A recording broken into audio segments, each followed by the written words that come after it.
Руслана Максимова – известная в республике журналист. Ее специальные репортажи из гущи столичных событий и из нашей глубинки можно увидеть в телевизионном эфире. Руслана – корреспондент и ведущая информационной программы «Вести Саха». В этом году она стала лауреатом премии Союза журналистов «Золотой микрофон». Талантливый и успешный журналист Руслана Максимова приняла участие в проекте «Читаем Евангелие вместе».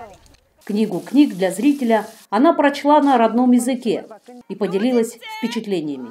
Приняв участие в этом телепроекте, я вот для себя открыла, то, что в жизни надо очень многое по-другому делать. Например, я притчу прочитала о том, что надо всегда прощать людей.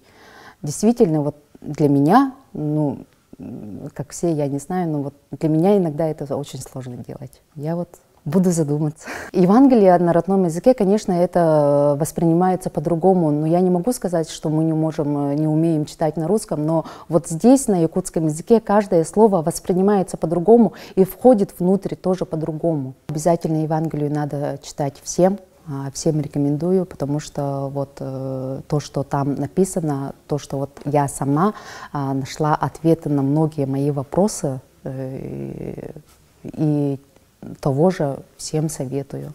Якутская епархия реализует проект «Читаем Евангелие вместе» благодаря поддержке Фонда президентских грантов. Евангелие для зрителя читают разные люди.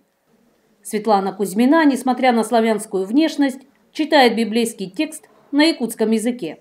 Светлана родом из села Синск, Хангаласского улуса. Ее предки переселились в Якутию почти 3 века назад. С тех пор в семье все говорят на 2 языках и затрудняются ответить, какой родной. Скорее всего, русский. А якутский, потому что дома говорили на якутском языке. И это считалось нормой. Мои предки, они приехали с Центральной России, с Белоруссии, на вольные хлеба, как обычно говорят, И поэтому для них это было важно общаться с местными, познакомиться с ними и вести какой-то с ними диалог, подружиться. И потому они приехали осваивать земли. Бабушка раньше рассказывала о церкви, что была когда-то в Синске церковь. Помнила очень хорошо Рождество, Пасху, как они все там вместе собирались, причащались.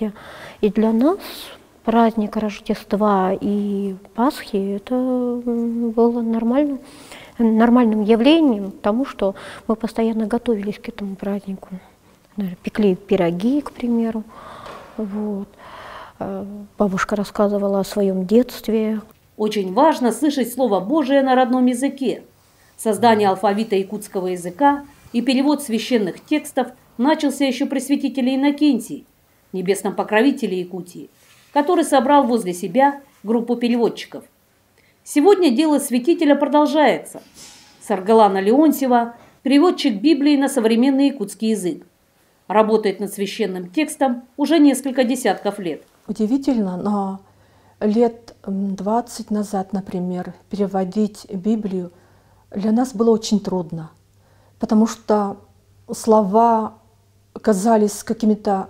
Не хватало слов. Конечно, ключевыми словами было очень трудно. И было очень трудно искать эти слова. Казалось, что даже иногда этот процесс, он очень пугал, потому что ты погружаешься в какую-то глубину, когда ищешь слова.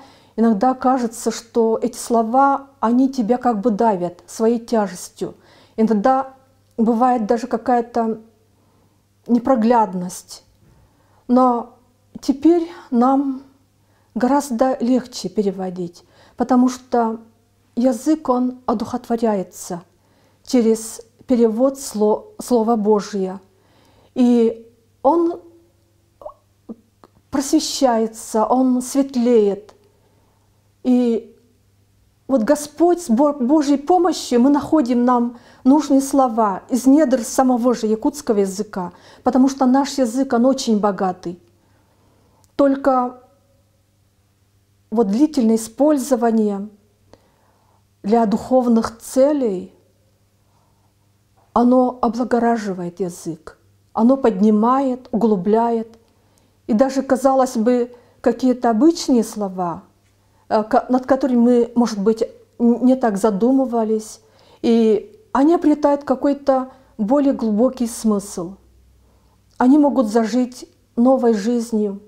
И поэтому я верю, что придет такой день, когда перевод Библии осуществится во всей его силе, полноте. Я верю, что Господь доведет это дело до конца. Проект «Читаем Евангелие вместе» можно увидеть на официальном канале Якутской епархии в YouTube.